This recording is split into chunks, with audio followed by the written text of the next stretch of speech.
يكمل حتى يباركنا أيضا من خلال التمنى. يا أحبة، روح الله موجود في المكان، هو سبب الفرح اللي نحن فيه، هو سبب التعزية. فكمان مثل ما تفضل على الكنيسة بنصلي حتى ياخذ الروح القدس كل الحرية حتى يكلمنا، يبكتنا ويشجعنا في هيدا الصباح. من أجل تعزيتنا أحبائي وتعليمنا، دعونا نفتح كتبنا المقدسة ونقف أثناء قراءة الكلمة على رسالة بولس الرسول إلى أهل رومية والإصحاح الأول.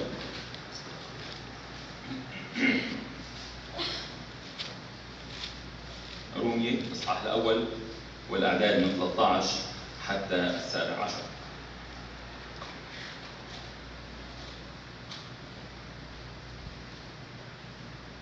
رومية 1:13. ثم لست أريد أن تجهلوا أيها الإخوة أنني مرارا كثيرا قصدت أن آتي إليكم ومنعت حتى الآن، ليكون لي ثمر فيكم أيضا كما في سائر الأمم. إني مديون لليونانيين والبرابرة، للحكماء والجهلاء، فهكذا ما هو لي مستعد لتبشيركم أنتم الذين في روميا أيضا، لأني لست أستحي بإنجيل المسيح، لأنه قوة الله للخلاص لكل من يؤمن، لليهود أولا ثم لليوناني، لأن فيه معلن بر الله بإيمان لإيمان، كما هو مكتوب: أما البار فبالإيمان يحيى. يبارك الرب كلمة النفوس. نتفضل وفيك. عنوان تأملاتنا أخوتي الأحبة: مديون للجميع. مديون للجميع. خطط بولس مرارا كما قرأنا أن يأتي إلى رومي، لكن منع. مش واضحة الأسباب لماذا منع بولس، لكن قد تكون هناك حالات ملحة في مناطق أخرى وقاد الروح القدس إليها، أو قد يكون قد منع أو عارضه الشيطان. لكن كان مشتهى بولس أن يكون له ثمر بين الأمم في روميا كما كان له ثمر في مناطق أخرى. وهو يتكلم هنا طبعا عن ثمر الإنجيل، فكان بولس يشتاق أن يرى النفوس تخلص في عاصمة الإمبراطورية الرومانية. كنا عم نحكي اليوم في درس الكتاب قديش يجب على المؤمن أن يكون عنده هذا الشوق، لأنه هدفنا أحبائي هو خلاص النفوس. صلاتي أنه ما نزيح عيوننا عن هذا الهدف. كانت الإمبراطورية الرومانية مسيطرة في كل المجالات حضاريا، وأثروا على المنطقة هناك. لكن اليونانيين فيما بعد غزوا الرومان، لكن لم يغزوهم بأسلحة، غزوهم بثقافتهم، غزوهم حضاريا. وأكبر دليل أن الكتاب المقدس أو العهد الجديد الإنجيل كتب ليس باللغة اللاتينية لغة الرومان، بل كتب باللغة اليونانية. واليوم راح أركز بنعمة الرب على هذا العدد: إني مديون لليونانيين والبرابرة، للحكماء والجهلاء. اليونان أحبائي شعب مفكر، شعب حضاري، على عكس البرابرة شعب همجي. فكان بولس يتكلم على طرفي نقيض: المثقفين من جهة والهمجيين من جهة أخرى. كمان كان يتكلم عن الحكماء والجهلاء، أيضا طرفي نقيض. أيضا أنا مديون للحكماء من طرف وللجهلاء من طرف آخر. معنى كلام بولس أنني مديون للمتعلمين والمثقفين، لغير المثقفين والذين بلا علم، فهو يقول إني مديون للجميع، مديون لكل أطياف المجتمع. أنا مديون للجميع، فهو مديون إذن للعالم كله الذي يشمل كل أطياف المجتمع. لكن بماذا كان بولس مديون؟ هل كان هناك عبء ديون مادية على بولس؟ طبعا لا. أخوتي الأحباء، كان مديون بولس للعالم كله، كان مديونا بما أعطاه إياه الله. ما أعطاه بولس أو ما أخذ بولس من الله كعطايا كان مديون لها للعالم كله، لجميع أطياف المجتمع، مديون بما ائتمنه الله عليه. هو مديون لكل العالم بأن يبشر بالإنجيل، مديون حتى في وسط الأمكنة كانت الصعبة ربما على بولس، وكنا بنعرف قديش عانى بولس أن يوصل الخبر السار، البشارة المفرحة إلى جميع العالم. لكن السؤال الذي لنا جميعا في هذا الصباح: ما الذي أعطاه الله لبولس وحسب نفسه مديونا للعالم كله؟ هناك 3 أمور راح أختصرها بنعمة الرب في هذا الصباح. أعطاه النعمة، أعطاه الخدمة، وأعطاه القوة. أولا أعطاه النعمة. إنما أخذه بولس أحبائي وما أخذناه نحن هو عطية مجانية من عند الله. نعمة مجانية لا نستحقها، مجانا أخذتم مجانا أعطوا. أيضا في رومي يقول: متبررين مجانا بنعمته بالفداء بالرب يسوع الذي بيسوع المسيح. هذه أحبائي هي النعمة، نعمة الخلاص. هذه النعمة لا زالت مقدمة للجميع. صلاة باسم المسيح ما تخرج اليوم من هيئة الكنيسة إلا وأنت حاصل على هذه النعمة، حتى تصبح فيما بعد مديون بهذه النعمة لكل من يكون معك، جيران، أصدقاء، إخوة، حتى تكون كبولس مديون للناس بهذه النعمة. لكن ما تقول أنا ما برفض هذه النعمة، أنا ما رفضت. عدم قبولك لهذه النعمة هو رفض. يجب أن تقبل هذه النعمة. حكينا اليوم في كمان الاجتماع الصباحي، عندما تكون تريد أن تكون مخلص فعلا بدم المسيح، يجب أولا أن تعترف بأنك خاطئ. حينها تتوب عن خطاياك فتحصل على الخلاص. ما تقول أنا مش رافض، أنا بحترم. كثير بيجوا من الناس مرات يقول لك أنا بحترم شخص المسيح. الخميس الماضي اجى شخص قال لي أنا كثير يعني مبسوط باللي عم تعمله، هو من كندا. قال لي بشجعك، وجا سلم علي قال لي كثير بشجعك على اللي عم تعمله، وعم توزع نبل بستريت فير، والسيسي بيعرف يمكن مرق كثير عليه بخدمته هون. لكن أنا جدا بحترم المسيح. قلت له بس لما اجى شجعني ففكرت عنه شيء ثاني. قال لي لاني بحترم فلان وبوذا وفلان كلهم عندهم رسائل. قلت له كان خليني احكيك شيء. فحكيت انا وياه، لكن كان رافض تماما. قلت له رح ضلني صلي لك، اخذت اسمه. قال لي بس تتذكر وانا رح صلي لك، لانه اللي بفكرك هو غلط. هيدا الرفض احبائي هو يحترم شخص المسيح، هو يجل شخص المسيح وخلاه انه يوقف طريقه ويجي بس يسلم عليه ليحييني على هذه الخدمه، لكنه الى الان رافض عمل المسيح على الصليب. مهما كنت بتحترم شخص المسيح، ان لم تقبلوا رب ومخلص وتملكوا على عرش قلبك، انت تعتبر رافض المسيح. هذه هي النعمه. بيقول بأفسس 3:8: لي أنا أصغر جميع القديسين أعطيت هذه النعمة أن أبشر الأمم بغنى المسيح الذي لا يستقصى. هذه النعمة التي أخذها بولس وأخذناها يجب أن نبشر بها. مكتوب أيضا: بالنعمة أنتم مخلصون بالإيمان، وهذا ليس منكم، هو عطية الله. أحبائي، عندما ندرك أننا ما أخذناه ليس استحقاقا بشريا، ليس أجرا على أمر عملناه، بل إنه عطية مجانية ونحن لا نستحق إلا الموت، حينها أحبائي نعرف أننا مديونين للعالم ولله. مديونين للعالم، مديونين لله بهذه النعمة، ومديونين بهذه المأمورية اللي أعطانا إياها الله. عندما نعرف بأننا لا نستحق هذه النعمة وأعطينا هذه النعمة، نترفع أخوة الأحباء على الخلافات، نترفع عن المشاكل، نترفع عن كل أمر يعيق الهدف. حكينا بالاجتماع الصباحي اليوم، أي أمر يعيق هذا الهدف، لأنه أنا وخيي عندنا هدف واحد: خلاص النفوس. لما اتشارع انا وخيي على الطريق تعطلت الخدمه، وقفنا بهالطريق ما وصلنا للهدف. انا وانت، انت واختك، انتم عليكم امر وهدف ومأموريه ان نصل الى جميع النفوس. لذلك احبائي، عندما نعرف اننا لا نستحق هذه النعمه واننا فقط نستحق الموت، نقدر هذه العطيه المجانيه، نقدر هذه النعمه، فنعرف كيف نحب بعضنا البعض، كيف نسامح، كيف نمسك بيدين بعضنا البعض حتى نتابع المسيره نحو الهدف وهو خلاص النفوس. يمكن قلت هالقصه قبل، لكن سامحوني اذا سامعينها، والرب ينسيكم اياها بهيدي الاثناء حتى تتفاجئوا فيها.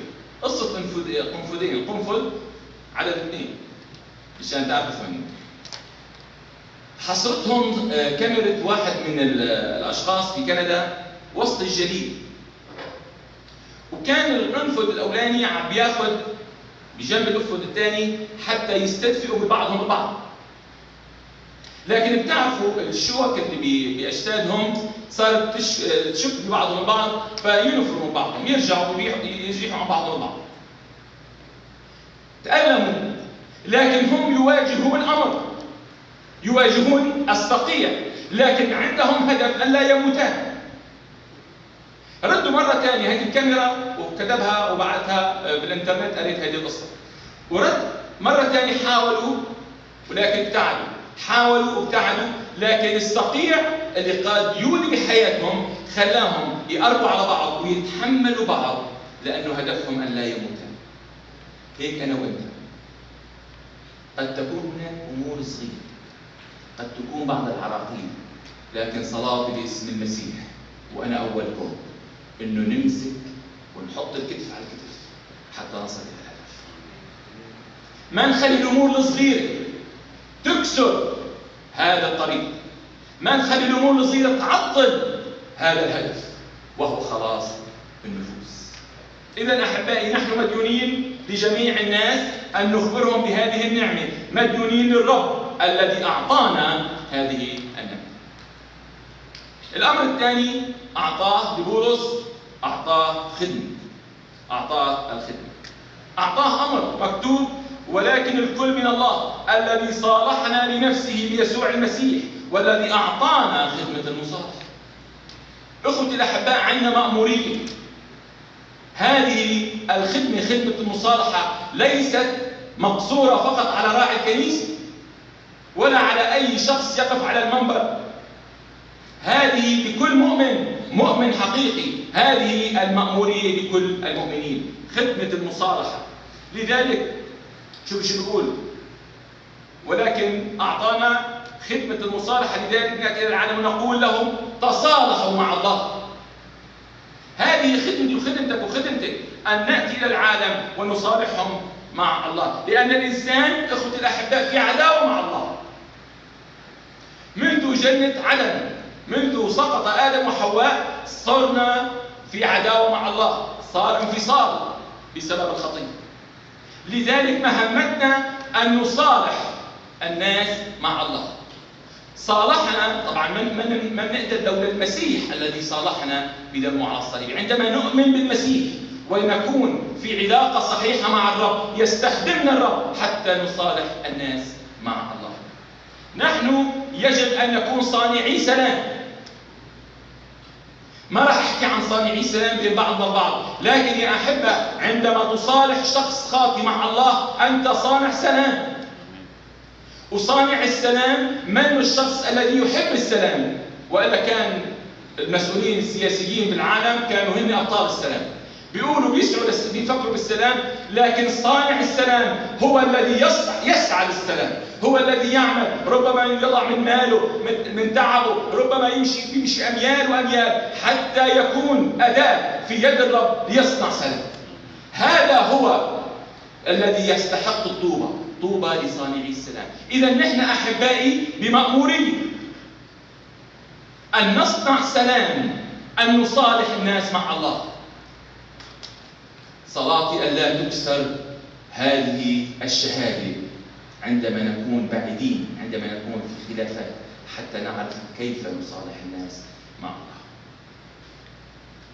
اذهبوا إلى العالم أجمع واكرزوا بالإنجيل للخليقة كلها. لماذا؟ لأنكم باختصار مديونين للعالم بالخبر السار، مديونين لله الذي أمرنا بهذه المأمورية أن نذهب إلى العالم. أخوتي الأحباء، نحن مديونين لله وللعالم، مديونين لله بهذه النعمة، مديونين للعالم بأن نصالحهم مع الله، أن نكون أداة طيعة بيد الله. تعرفوا صلاة باسم المسيح أن تستفيق الكنيسة في هذه الأيام الأخيرة. العالم بحاجة، العالم يئن، العالم بخوف. هيدا الزمن زمن الكنيسة. صلاة باسم المسيح والكلام إلي أولكم أن نستفيد حتى نستخدم بيد الله. هذا الأمر أحبائي كان للتلاميذ، لكن فيما بعد أصبح لبولس، وأيضا هو لنا نحن الماثلين الآن أمام الرب، لأننا مديونين لكي نخبر بفضائل من دعانا من الظلم إلى نور التعجيب. أحبائي، دم المسيح غطى كل الناس، وعمل المسيح الذي عمل على الصليب معني به حتى الإرهابيين، لأنه مات من أجل كل الناس. لكن أحبائي، دم الناس اللي حولنا دمهم علينا إن لم نبشرهم. انتبهوا، أنا نصحتني زوجتي إني أشتغل جاكيت وعنا سامحوني بس كأنه في شوي زيادة اليوم. دم الناس اللي حولنا علينا نحن، سيموتون بإثمهم ولكن دمهم علينا. اسمعوا شو بقول بحزقيال 3:18. إذا قلت للشرير موتا تموت وما أنذرته أنت ولا تكلمت إنذارا للشرير في طريقه الرديئة لإحيائه، فذلك الشرير يموت بإثمه. شيء طبيعي، شرير ما أنذرته راح يموت بإثمه، أما دمه فمن يدك أطلب. إذا دم جاري، دم خيي، دم صديقي، دم حدا في بالشغل، دمه علينا. لكن عندما تنذر هذا الشرير إن قبل فأنت ربحت شخص للمسيح، لكن إن بقي رافضا للمسيح دمه على الأقل مش عليه، لأنه أنذرته. أخوتي الأحباء، أرجوكم باسم المسيح نسمع هذه الكلمات. إنذار من حولنا علينا، واجبنا. هيدا هدف الكنيسة، هيدا هدف كل مؤمن. جارك العربي بمنطقتك منه تحت أنظار القسيس، ما بيقدر القسيس يشوف كل الأشخاص، لكن هيدا الشخص أنت معني فيه إنك تزوره وتحكي له عن الرب، ربما فيما بعد تطلب من القسيس يزوره. لكن أخوتي الأحباء، أرجوكم الرب يتقل على قلوبنا. هدول الأشخاص نحن معنيين فيهم بإنذارهم. هذه خدمة، هذه مأمورية من الرب، أعطيت لبولس وأعطيت لنا نحن المؤمنين. هذه مهمتنا. صلاتي إنه ما نرتاح على وضعنا. تذكروا سلسلة خارج دائرة الراحة، نطلع من دائرة راحتنا. الروح القدس روح ديناميكي ما فيه يهدى وفي عمل. صلاتي باسم المسيح، الرب اللي أعطانا الخدمة إنه نعمل ونكون حراس على المؤمنين وعلى غير المؤمنين. على المؤمنين حتى ننبههم وننذرهم، وعلى غير المؤمنين حتى ننذرهم حتى لا يموتوا بخطاياهم. تتذكروا بالقديم، يمكن قلتها قبل مرة، قال له الرب لقايين: أين هابيل أخوك؟ شو قال له؟ الجواب المشهور: أحارس أنا لأخي.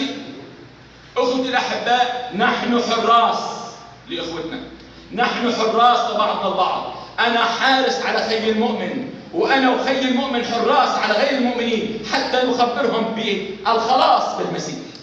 هذه هي الخدمة. فما تقول أنا ما شو بدي فيه، هذه مشكلته. أخوتي الأحباء، هذا الأمر مطلوب مني، هذه أمر ومأمورية من الرب. لذلك صلاتي باسم المسيح، جاري وخيي وصديقي ورفيقي بالشغل، هيدا الأمر معني فيه أنا. خلاص النفوس، خلاص هدول الأشخاص اللي حوالي ما بيعنوا القسيس أبدا، ما بيعنوا راعي الكنيسة، بيعنوني أنا لأنهم هن بيخصوني وهن جيران. نحن ما نصبنا أنفسنا حراس، لكن الرب قال نصبنا حراس. لكن اسمحوا لي بس هلالين نقول مرات بننصب أنفسنا مش حراس، ديانين. فاسمع لصوت الرب وبقول لك أنت حارس لخيك حتى ما يموت بخطاياه. أنت حارس على خيك المؤمن حتى إذا زلت قدمه تقوم. تعرفوا ومقولة بعرف تعرفوها، قال أكثر جيش يقتل جرحى هو جيش المؤمنين. صلاتي باسم المسيح تبدأ مقولة جديدة من هذه الكنيسة. أكثر جيش ينشد ويسند ويشجع جرحى هو جيش المؤمنين. نحن بحاجة لسند بعضنا البعض. إذا أخذ أحد في زلة ما أن تصلح أنت، أن تصلحي أنت بمحبة ووداعة. هيدا الأخ. صلاتي باسم المسيح يا أحبة أن نعمل ما دام نهار، نعمل بهذه الخدمة، نعمل بهذه المأمورية بروح الوداعة، ناظرا إلى نفسك لئلا تجرب أنت أيضا. الله أعطانا هذه الخدمة لنكون شهود المسيح، لأنه إن كنت أبشر، بيقول بولس الرسول، إن كنت أبشر فليس لي فخر، لكن إذا الضرورة موضوع علي، لكن الويل لي إن كنت لا أبشر. الأمر الطبيعي لأنه هيدي المأمورية أن أذهب إلى العالم وأبشر وأكرز، لكن الويل والمشكلة عندي إن كنت لا أعمل بهذه المأمورية فلا أبشر. إذا أعطي بولس وأعطينا نعمة وخدمة. العطية الثالثة لبولس أعطاه قوة. يقول بولس في تيموثاوس الثاني 1:7 آية مشهورة كثير: لأن الله لم يعطينا روح الفشل بل روح القوة والمحبة والنصر. ما هذه القوة التي أعطاها الرب لبولس؟ أعطاه قوة بالمحبة حتى نحب أيضا الأعداء. أعطاه قوة بالتأثير بقوة الروح القدس الساكن فينا. أعطاه أيضا قوة بالحكمة، حكمة سماوية نازلة من فوق من عند أبي الأنوار. إذا الله أعطانا قوة المحبة وقوة التأثير وقوة الحكمة. مرات بنشوف هذه القوة ما عم تجيب ثمن، بنخور وبنفشل. أخوتي الأحباء، تذكر بأنه كلمة الله لا ترجع إليك فارغة. أنت عليك تزرع البذار، عليك تبشر، عليك تكرز وتعيش تسلك أمام الناس كما يريد الرب. هيدي البذرة اللي زرعتها الرب الذي ينميها. تعرفوا قبل ما كفي هلا خطر لي امرأة كبيرة بالعمر، عمرها بالثمانينات، بعرفها معرفة شخصية طبعا، يمكن واكيد البعض يعرفوها. بتحمل بجزانها دائما نبذ عدة انواع، ووين ما تروح باي مكان بتوزع هيدي النبذ. بتفوت على مطعم ما بتخلي حدا مطعم، بتتوقف لحاجه بشيء، لتعطي حدا تشتري شيء بتروح تعطيه نبذ. هيدي الامرأة الفاضلة في يوم من الايام بالسماء رح تشوف اشخاص تعبوا بسبب هيدي النبذ قدامها بالسماء، بسبب النبذ اعطتهم بدون ما تحكي معهم. اخوتي الاحباء، صلاتي باسم المسيح هذه القوه اللي الرب اعطانا اياها، قوه الكلمه، ان نوزعها. ما تقول لي ما عندي موهبه، كل شخص عنده موهبه، واذا ما انك مكتشف موهبتك صلي حتى الرب يكشف موهبتك، يكشف لك موهبتك فتستخدمها لمجد الرب. في سفر الجامعة ارمي مكتوب: ارمي خبزك على وجه المياه فإنك تجده بعد أيام كثيرة. يعني بمعنى ثاني اخدم الرب، سير في هذه الحياة بخطوة مدروسة وحكيمة وبإيمان واثق بالرب، والرب سوف ينمي هذه الخدمة. مثل ما بيفعل الفلاح تماما. الفلاح لما يزرع بحرث الأرض بيهيئ كل الأجواء للتربة ورطوبة التربة وبيزرع، لكن هو اللي بينمي أبدا. خذ الأجواء، نقي قلبك مثل ما تفضل راعي الكنيسة وعم يحكي أثناء المائدة. نقي قلبك قبل ما تقدم للميدة، نقي قلبك قبل ما توقف تخدم، نقي قلبك قبل ما تصلي، حتى تروح لهيدي الخدمة وتوزع، وبالتالي الله ينمي، وبالتالي قوة الروح القدس التي أعطاك إياها الرب يستفيد منها، تعمل فيك، فأنت تكون أداة في يد الرب فيستخدمك، فينمي ويعمل من خلالك في أشخاص كثيرين. أخوتي الأحباء، نحن لا ننمي، لكن هناك مأمورية بأن نذهب ونزرع صلاة باسم المسيح، بأنك تكون مثل الفلاح تهيئ كل الأجواء المناسبة لنمو هذه البذرة وتزرع الدين وتستنى الرب. كنا بنعرف لما مودي كان يوعظ دايما، وراح مودي مرة على جنينة كبيرة لما ما يكون عنده خدمة بيحب يحكي عن الرب، شاف واحد سكران عم يسكر، فقال له يسوع بيحبك، قال له بعرفك انت مودي وامبارح غيرت لي حياتي، قال له مبين التغيير تغيير مودي مش تغيير الرب. لما نحن بنفكر انه نحن بنغير انسان نحن غلطانين. الرب هو الذي يغير، الرب هو الذي يعمل، الرب هو الذي ينمي، لكن صلاتي وانا اولكم ان يغير فيا قبل ان اغير، حتى اعرف ان اغير بالاخر. نحن لا نتكلم أحبائي بقوتنا، ولا نتكلم بفلسفتنا ولا بعلمنا، لكن ببرهان وقوة الروح القدس. يقول بولس: وكلامي وكرازتي لم يكونا بكلام الحكمة الإنسانية المقنع، بل ببرهان الروح والقوة. شوفوا بعدين شو بكمل بيقول: لكي لا يكون إيمانكم بحكمة الناس بل بقوة الله. باطل كل ما نعمله بدون قوة وسلطان الروح القدس. وأيضا يقول: ستنالون قوة متى حل الروح القدس عليكم وتكونون لي شهودا في أورشليم وفي كل اليهودية والسامرة وإلى أقصى الأرض. هذا هو الروح القدس الذي يعمل فيا. صلاتي باسم المسيح أن لا يستكين الروح القدس، هو لا يستكين، لكن أن نصغي لصوت الرب حتى يعمل فينا فنذهب إلى العالم ونكرز بالخلاص بالمسيح. الروح القدس وقوة الروح القدس غير محدودة وغير محصورة. روح ديناميكي. ترى من سفر التكوين بأن روح الله يرف على وجه المياه، لذلك صلاتي أن نخرج من دائرة راحتنا ونذهب إلى العالم، وحتى لو تكلفنا حتى نخبر بالخلاص بالمسيح، لا بالقوة ولا بالقدرة بل بروحي، قال رب الجنود. شو بدك تعمل أنت بدون الرب؟ شو بدك تعمل بدون روح الرب الساكن فيك؟ أخوتي الأحباء، كل ما نعمله فاشل.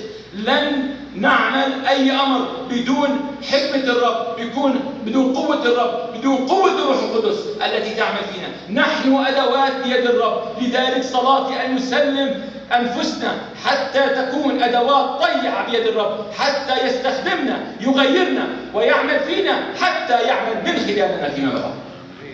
لن يستطيع أن يعمل من خلالنا إن لم يعمل فينا ويغير فينا. أخوتي الأحباء، الوقت غالي والكلمة غالية، لذلك دعونا نستغل هذا الوقت الغالي والثمين ونخبر الناس بهذه الكلمة الغالية والثمينة. استخدم مواهبك، استخدم الروح القدس الساكن فيك، أعطيه الحرية حتى يستخدمك بقوة. كلنا عندنا دور، كلنا عندنا مواهب، والرب يريد أن يستخدم حتى اللي عنده خدمة بسيطة، لأنه بتعرفوا كل الخدمات الرب بحاجة لها، كل الخدمات، كل الأعضاء. العضو الصغير بالجسد هو القلب، ومنه ظاهر، لكن بدونه ما في حياة. كل الأعضاء مهمة عند الرب ويريد أن يستخدمها. صلاتي بأنه نعمل نبدأ من جيراننا، من حينا، من أصدقائنا. تعرفوا، اطلبوا من القسيس، اطلبوا بالنبل، اطلبوا فيلم يسوع. ما تستكين. هيدي الأيام أيام أخيرة. صلاتي بأنه نعمل ما دام نهار. الرب بده إياك تستخدم من قبله. الرب بده يعمل من خلالك. لا تقول له يا رب إنه أنا مرتاح على وضعي. أرجوك باسم المسيح روح خبر، بشر. ما بتعرف تبشر، قل لهم كيف الرب تعامل معك وخلص. بكل بساطة خبروا عن اختبارك. قل له أنا كنت إنسان خاطئ، وكيف عرفت الرب؟ حتى يعرف يتعزى ويعرف انه في انسان خاطي مثله كان، وربما هناك تصحيح ان كنت اتيت للمسيح. قل له هذه الكلمات ببساطه، ببساطه، ما في داعي تكون دارس لاهوت حتى تكون كارث. بطرس كان صياد سمك بموعظه واحده بعد ان سكب الروح القدس عليهم بموعظه واحده كسب 3000 شخص. اخوتي الاحباء، صلاتي باسم المسيح المستخدم من قبل الرب. تعالوا ننسى كل شيء ونتذكر امر واحد، اننا مديونين لكل الناس، مديونين للجميع. الناس ربما ناطرين كلمه منك، الناس ربما ناطرين تشجيع منك، الناس يمكن ناطرين كلمه يسوع بحبك منك. اوعى تدخل بهيدي حتى الجمله البسيطه اللي ممكن تكون سبب تغيير لنفس. اخوتي الاحباء، وانا امبارح وانا جاي من المكتب على البيت فكرت بهذه الطريقه، انه شو في كمان ممكن يكون بولس اخذ من الرب، اعطاه نعمه وخدمه وقوه. فكرت انه اعطاه ايضا اخوه، اعطاه اخوه مؤمنين، اخوه سندوه، اخوه ساعدوه. مشان هيك يا احباء، ثمر الاخوه يجب ان يكون اخوه، ثمر الخادم يجب ان يكون خدام، ثمر المؤمن يجب ان يكون مؤمنين. صلاتي باسم المسيح ان نسعى لهذا الثمر، ان يكون عندنا اخوه جداد. نشكر رب من اجل الاخوه، اخوه جداد يجوا على الكنيسه، نروح نشاركهم عن الرب، نقعد معهم اعداد روحيه، نجلس جلسات حلوه حول الرب، ممكن زيارات ناخذها، نحول المحور حتى يكون يسوع هو محور جلساتنا. صلاتي باسم المسيح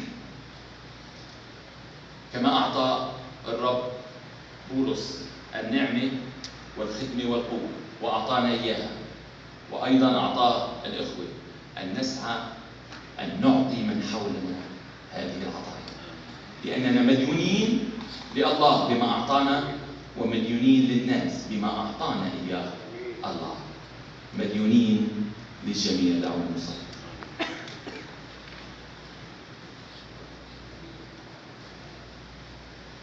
ونحن بروح الصلاة فكر كمؤمن، أين أنت من الناس اللي حولك؟ أنت مديون كبولس بما أعطاك إياه الله، أنت مديون بالنعمة والخدمة والقوة. صلاتي بأن تستخدم من قبل الله لتعمل أخوة جدد. ولليل المؤمن بيقول له إذا كنت إلى الآن منك مقدر هيدي النعمة، صلاتي باسم المسيح إنك تصلي بقلبك تقول له يا رب ارحمني أنا خاطئ، اغفر خطاياي، املأني بروحك، غير حياتي، لأني أريد أن أخبر عنك، أخبر بنعمتك، وأستخدم لأكون مصالحا للناس معك، وأستخدم قوة الروح القدس لأذهب وأكرز بعملك. ونحن بروح الصلاة يا ريت أخونا الحبيب أخ إياد يطلب البركة على ما سمع.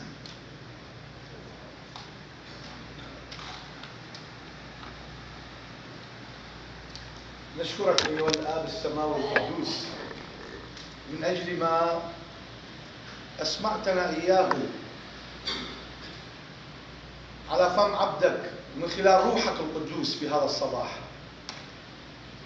ونحن قد عرفنا بأننا مديونين لأننا أخذنا منك نعمة وخدمة وقوة، فساعدنا أن نرجع هذا الشيء اللي أخذناه من عندك يا رب للآخرين،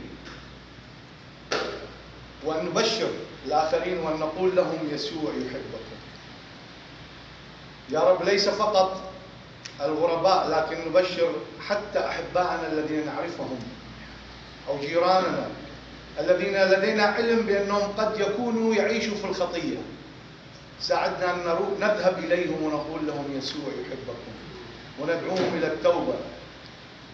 أشكرك من أجل ما سمعناه في هذا الصباح يا رب، وقد استنهضت فكرنا بالتذكرة وذكرتنا بأننا لدينا عمل يجب أن نعمله يا رب. فساعدنا، إن كان كلام فكأقوال الله، وإن كان يا رب قوة فقوة يمنحها الله يا رب. فساعدنا أن نقول لا بالقوة ولا بالقدرة بل بروحي قال رب الجنود. ساعدنا أن نبشر باسمك وأن نخدمك.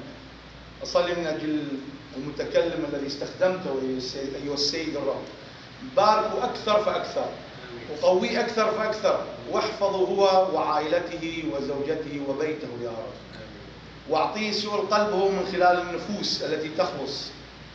وساعدنا أن نكون كما تفضل صانعي السلام، لأن لنا طوبى. ليس فقط نصنع السلام بين أخوتنا، لكن نصنع السلام إذ ندعو الآخرين ليتصالحوا مع الله، وهكذا يكون لنا سلام مع الله بربنا يسوع المسيح. بارك كل رأس منحني أمامك أيها السيد الرب. أشكرك من أجل هذا الغذاء الروحي الذي نأخذه ليس فقط كل يوم أحد، لكن كل يوم في حياتنا من كلمتك يا رب التي هي كالخبز الذي نحيا فيه أيها السيد الرب. بارك كل رأس منحني أمامك. أشكرك لأنك باركتنا بكل شيء. باركنا أكثر فأكثر بحيث نذهب نطلع منا ولا ننسى، لكن يا رب نعيش ما سمعناه وما أكلناه وما هضمناه، ويصبح سلوك في حياتنا، نتغير لكي ما تستطيع يا رب أن تستخدمنا فتغير الآخرين من خلالنا. باسم يسوع المسيح اسكب بعد بركاتك علينا في هذا الصباح، وارسلنا إلى بيوتنا، ولكن عن وجهك يا رب لا تدعنا نذهب، لأن لا نسير إن لم يسر وجهك أمامنا. اسمع أيها السيد الرب واستمع لصلاتي، لأني أرفعها باسم ربي ومخلصي يسوع المسيح، ولك المجد من الآن وإلى الأبد. آمين.